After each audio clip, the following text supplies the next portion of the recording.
Et après avoir passé beaucoup d'années dans le ministère,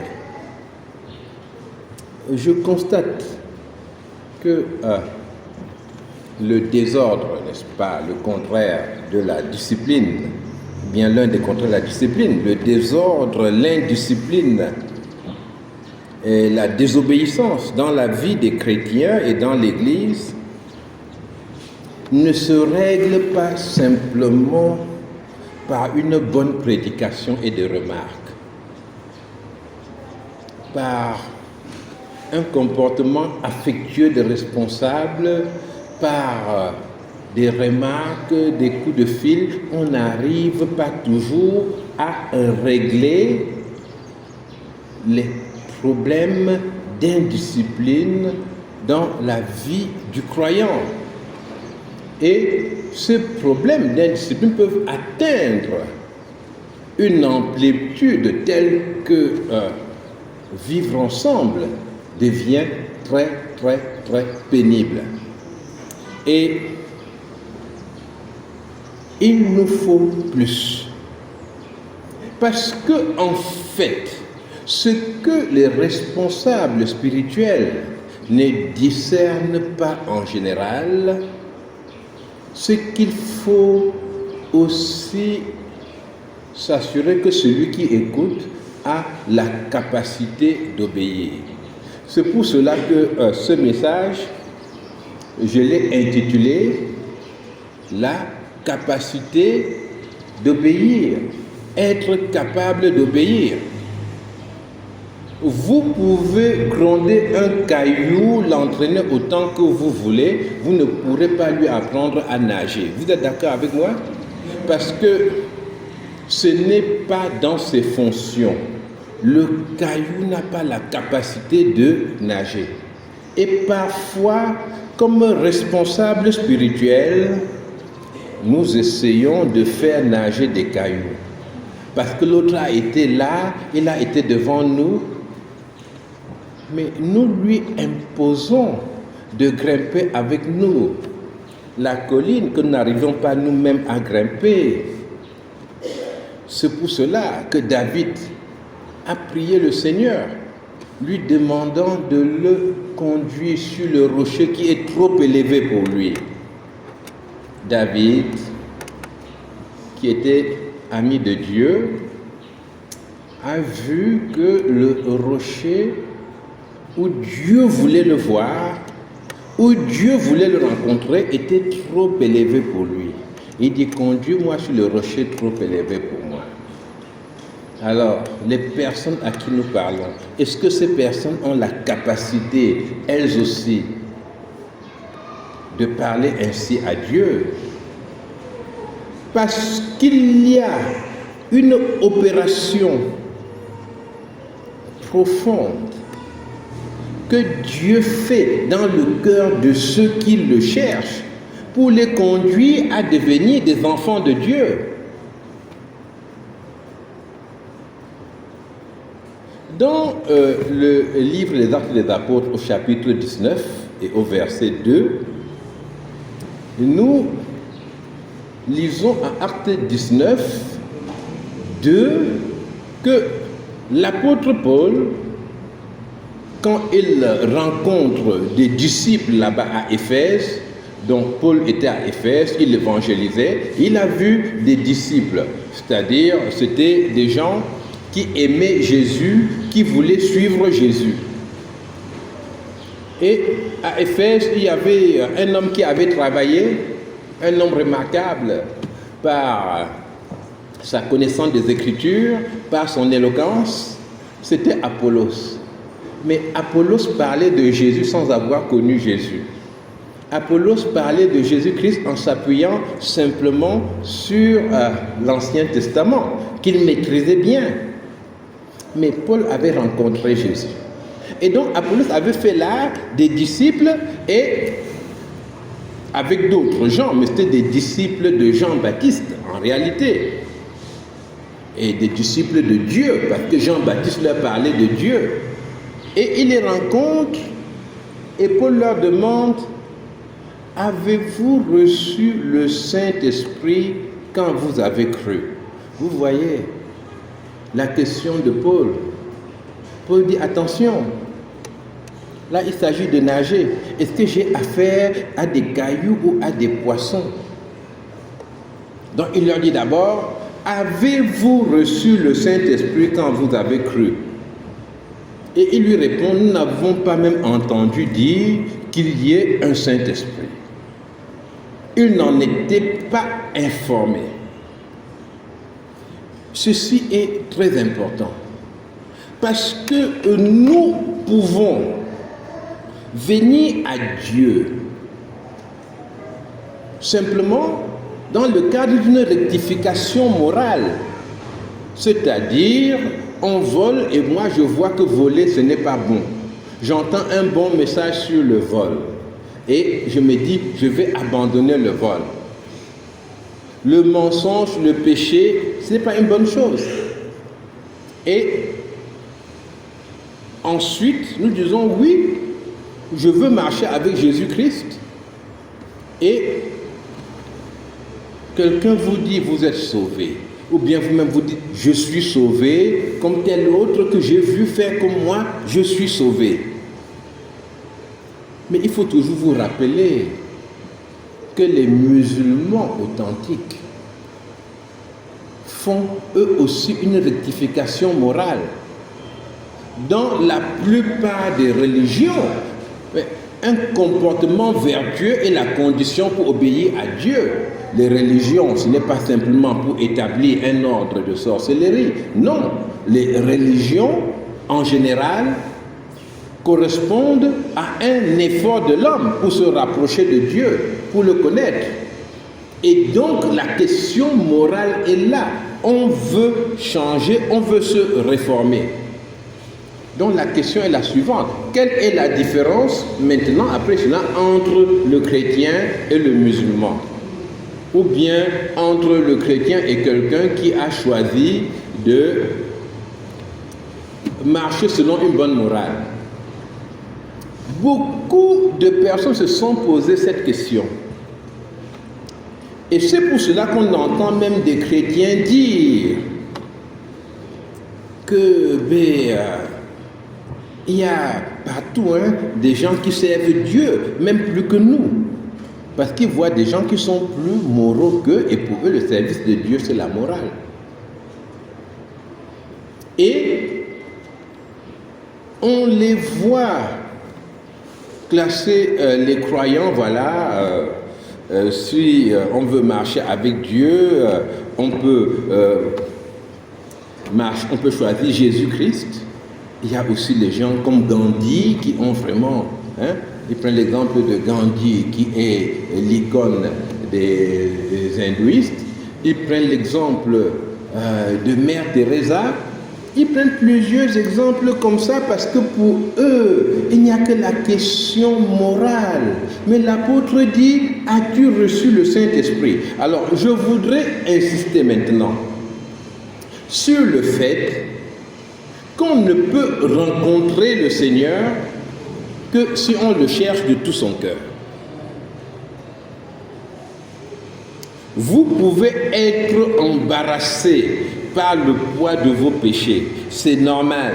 Le corps n'a pas été prévu pour le péché. Vous pouvez être embarrassé par telle ou telle faute qui fait que vous vous sentez souillé, qui fait que vous perdez votre dignité et vous voulez en sortir, comme ceux qui sont prisonniers de l'alcool, de la drogue, ou bien qui sont prisonniers de pratiques sexuelles, de la débauche, qui n'arrivent pas à abandonner.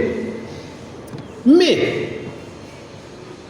le fait de venir devant Jésus pour dire « je veux abandonner cela », cela n'est pas évident, cela n'est pas équivalent à dire que vous êtes sauvé.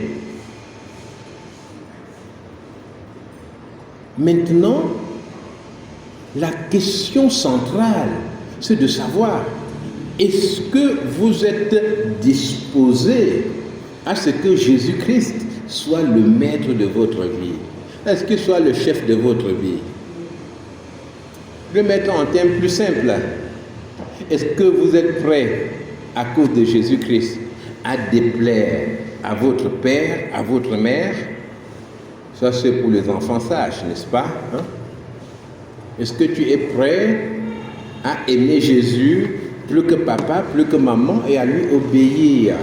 Si maman te dit de ne pas le suivre comme il le demande, maintenant, il y a ceux qui mènent leur vie indépendamment de leur famille. Mais alors, est-ce qu'ils sont prêts à quitter leurs amis à cause de Jésus-Christ? Est-ce qu'ils sont prêts vraiment à changer de vie? Donc, pour être sauvés, le Seigneur demande que nous lui donnions notre vie entièrement. Sinon, on n'est pas capable d'obéir à Dieu. Sinon, on n'est pas capable de compter sur lui et d'aller jusqu'au bout avec lui.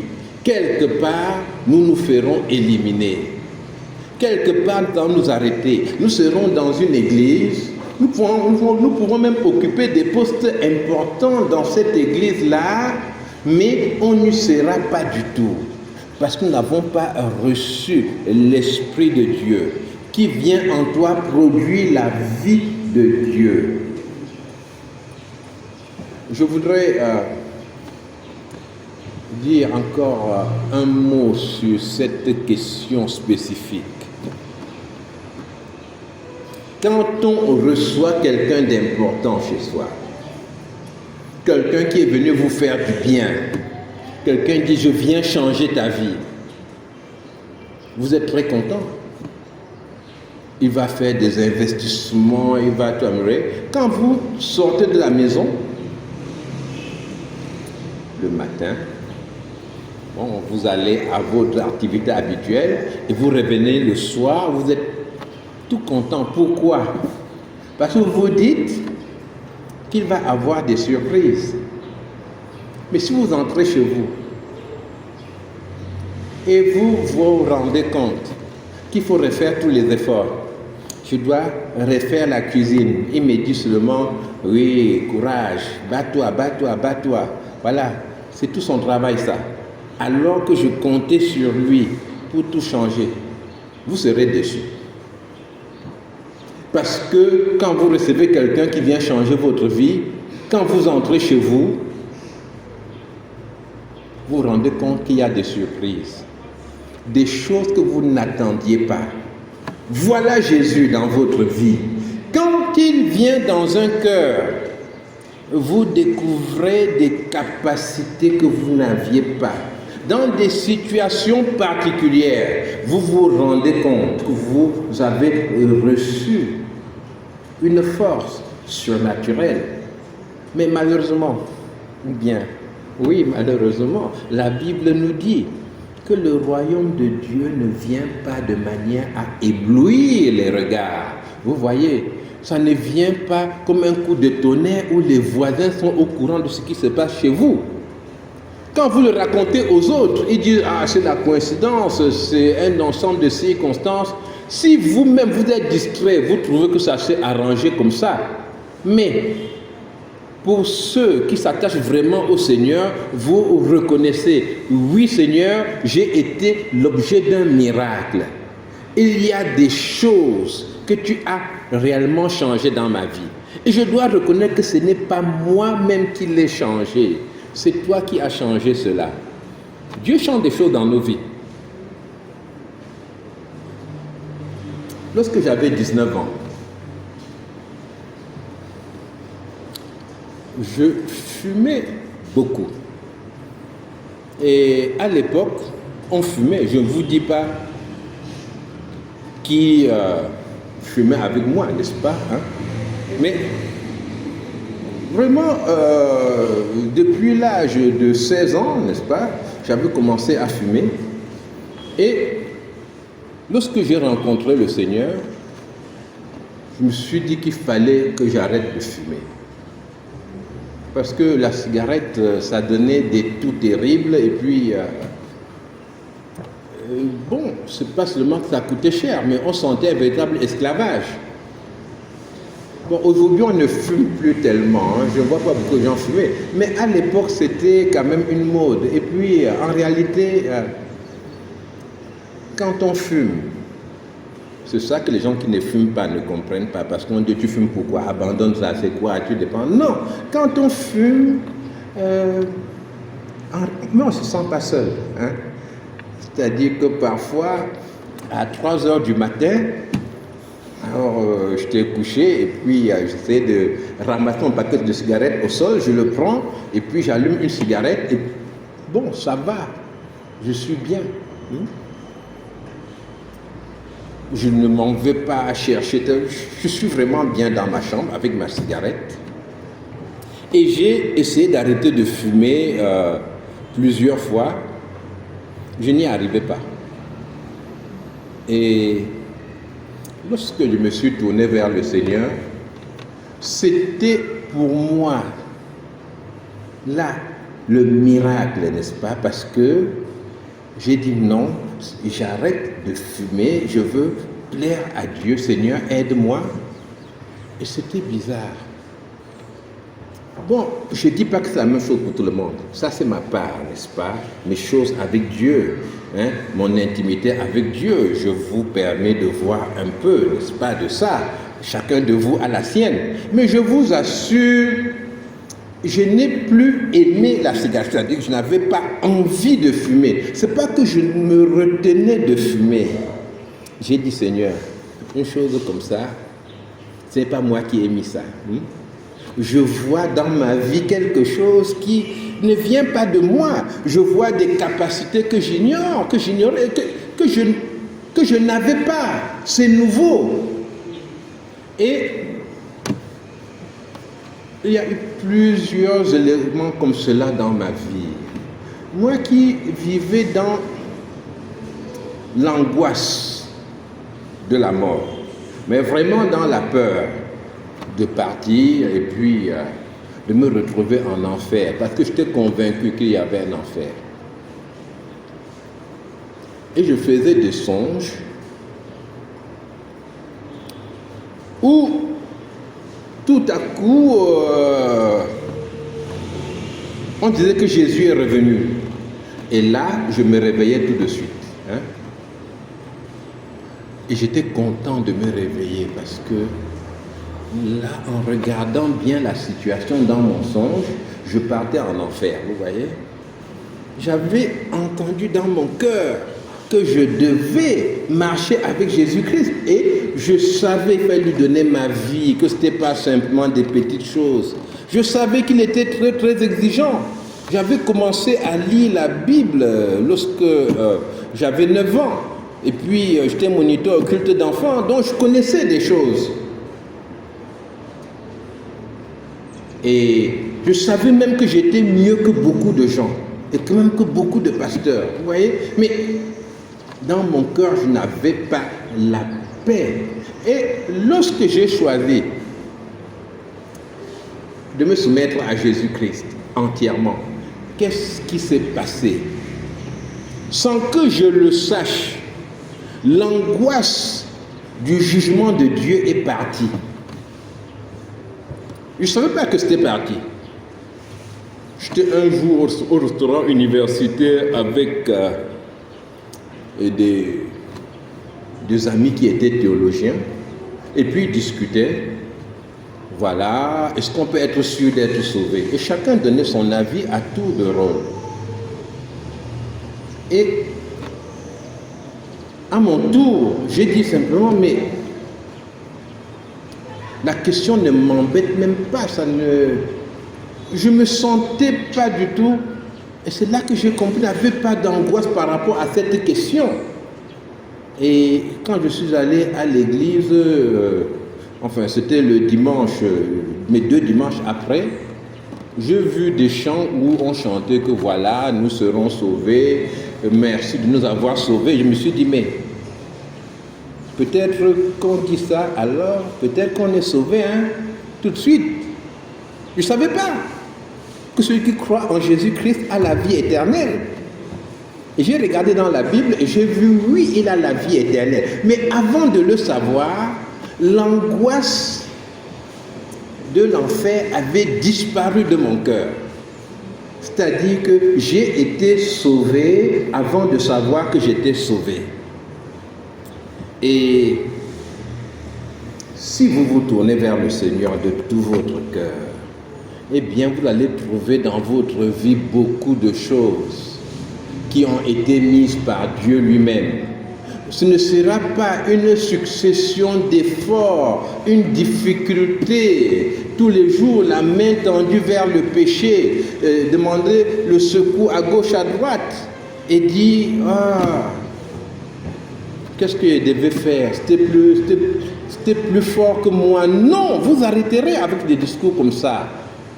Mais la Bible dit qu'il faut chercher Dieu de tout son cœur, qu'il soit chef dans ta vie. Et tu seras capable ensuite d'obéir à Dieu. Maintenant, une autre chose que nous oublions souvent, c'est que les chrétiens avec qui nous sommes, les gens qui fréquentent l'église, ont un arrière-plan. Nous avons tendance à rencontrer des gens et à nous comporter comme si c'était tombé du ciel. Et tout de suite, leur attribuer toutes les qualités que nous voyons dans la Bible et que nous n'avons pas nous-mêmes, vous voyez. Mais l'autre qui est là, on dit, il est exactement comme ça parce que la Bible dit que c'est comme ça qu'on doit être.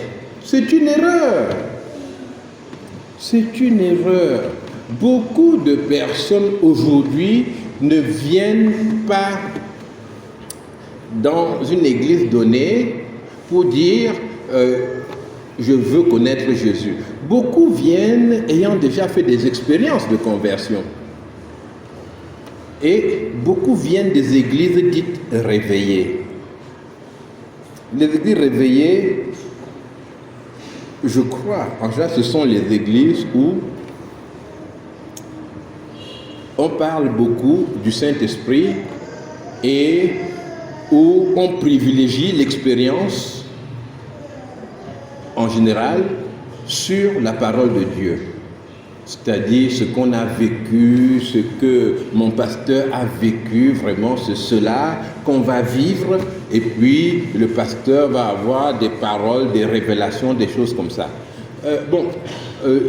Il y a plusieurs niveaux, n'est-ce pas, hein? Je veux dire, on peut dire que c'est selon des pourcentages, mais en général, c'est cela, l'église réveillée. Et je ne voudrais pas ici attaquer l'ensemble des églises réveillées ou de pentecôtisme, n'est-ce pas?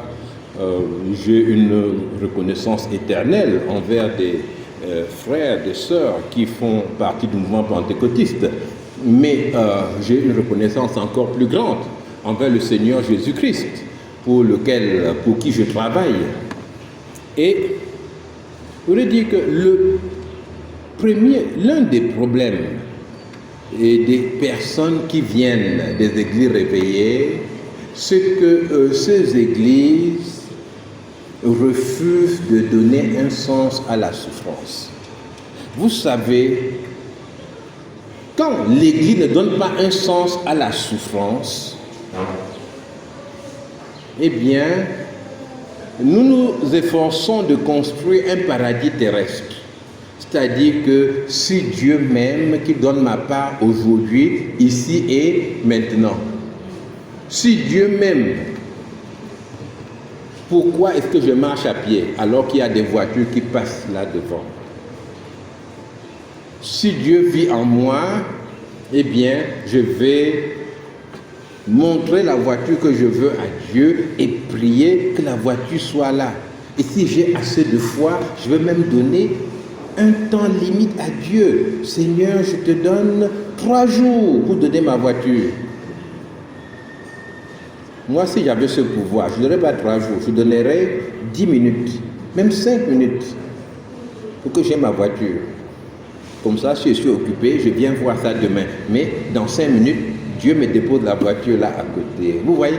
Mais vous vous rendez compte que ce n'est pas le service de Dieu, parce que quand nous marchons avec le Seigneur, Dieu nous conduit à soupirer après le ciel.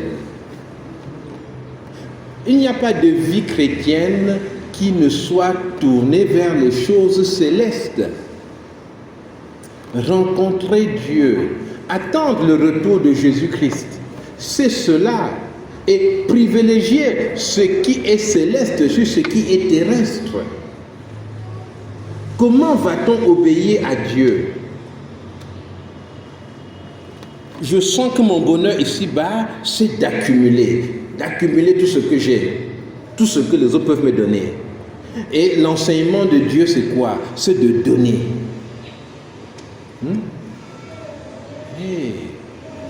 Et je lis dans la Bible qu'il y a plus de joie à donner qu'à recevoir.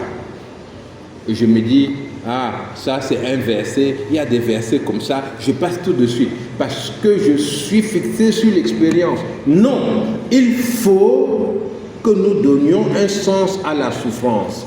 Parlant de Jésus-Christ, la Bible dit, il a appris l'obéissance par les choses qu'il a souffert. La souffrance est sacrée dans la Bible. Oh Seigneur, mais la Bible dit, mais recueille mes larmes dans ton outre. Elles ont une grande valeur devant Dieu. Vous pleurez dans vos difficultés, dans vos problèmes. Vos larmes ont une valeur devant le Seigneur. Les difficultés que tu rencontres te conduisent à connaître Dieu, à chercher Dieu. Et dans la Bible, les plus grandes expériences, et sont les expériences qui ont été réalisées dans la souffrance. Dans le désert, Dieu donne la loi à Moïse. Dans le désert, une situation difficile, pénible, marchant ça et là, dans l'errance, eh bien, c'est là-bas que Dieu donne sa parole, Dieu donne la loi à Moïse. Et l'église primitive, c'est une église qui est née dans une souffrance terrible, une persécution. Mais l'apôtre Jacques, par exemple, le frère de Jean, qui faisait partie du cercle intime de Jésus-Christ. On parle de Pierre, Jacques et Jean. Jacques a été tué par Hérode. Il a été tué par Hérode. Donc il y a eu les frères qui étaient là, qui ont dû prier. Peut-être qu'il y avait déjà certains à l'époque, je ne crois pas, peut-être qu'il y a des gens qui étaient capables de boxer le diable, lui donner des coups de poing, des coups de pied. On a fait tout cela, mais Hérode a tué Jacques. Qui ont dû crier au nom de Jésus, j'élimine Hérode. Au nom de Jésus, je frappe son nez, je frappe ses dents. Au nom de Jésus, je perce les yeux de Hérode.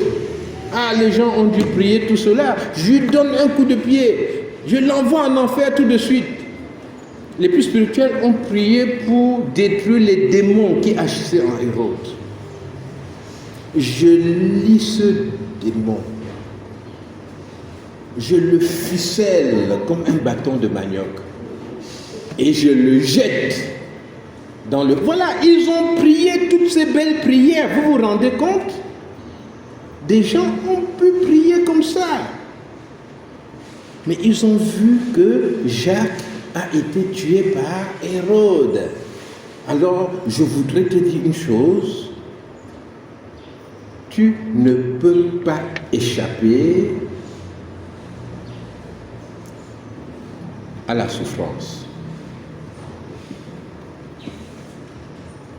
Je peux même prophétiser. Un jour, tu vas mourir.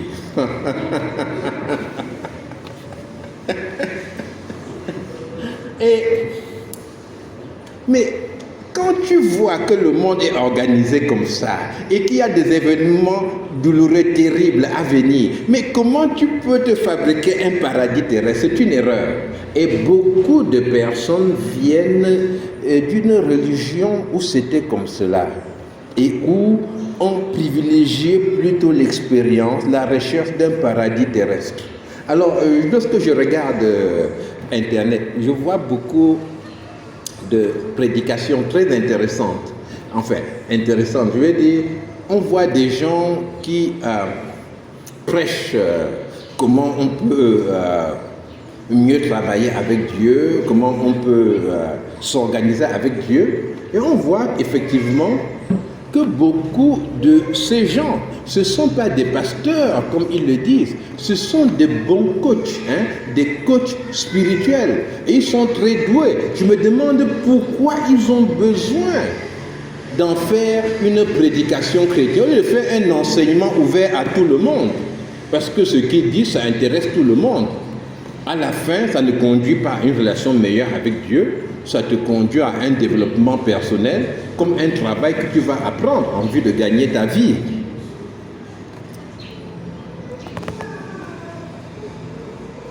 Donc, si nous n'avons pas de préoccupation doctrinale, cela va nous conduire à une grande crédibilité et une ouverture sur le monde démoniaque par des rites non bibliques. Il y a des églises où chaque dimanche, n'est-ce pas, on va s'imposer les mains, on va faire... Et il y a des tas de symboles apparemment chrétiens, mais qui sont détournés. Et cela vient de quoi? Simplement parce qu'on est parti loin des Écritures. Donc, je voudrais vous encourager à vous demander d'où est-ce que je viens, en quoi j'ai cru, et vous assurer que vous aimez effectivement le Seigneur Jésus, mais de tout votre cœur, et que vous voulez le servir, mais en vous donnant totalement à lui. Et là, vous serez capable d'obéir. Beaucoup de gens doivent être soignés. Beaucoup de gens, beaucoup de personnes doivent désapprendre des choses qu'ils ont apprises. Certains vont même plutôt dans des groupes qui n'ont pas de doctrine, n'est-ce pas? On ramasse ici, on ramasse là-bas, on est content de se réunir et bon, on peut servir Dieu, on peut évangéliser, mais Dieu attend beaucoup plus de nous. Donc, nous allons continuer avec ce thème de la discipline et de l'obéissance. Ce matin, ce que j'ai voulu dire, c'est que pour obéir à Dieu, il faut avoir la capacité de le faire. Et pour avoir la capacité de le faire, nous devons choisir de nous laisser totalement gagner par lui, nous soumettre de tout notre cœur à Jésus-Christ. Et regarder dans notre passé pour voir qu'il y a des expériences qui n'étaient pas bonnes et qu'il y a des choses qu'il faut abandonner maintenant pour marcher selon les Écritures et non marcher selon la pensée de tel ou tel apôtre ou prophète que vous avez connu et où vous vous êtes senti bien.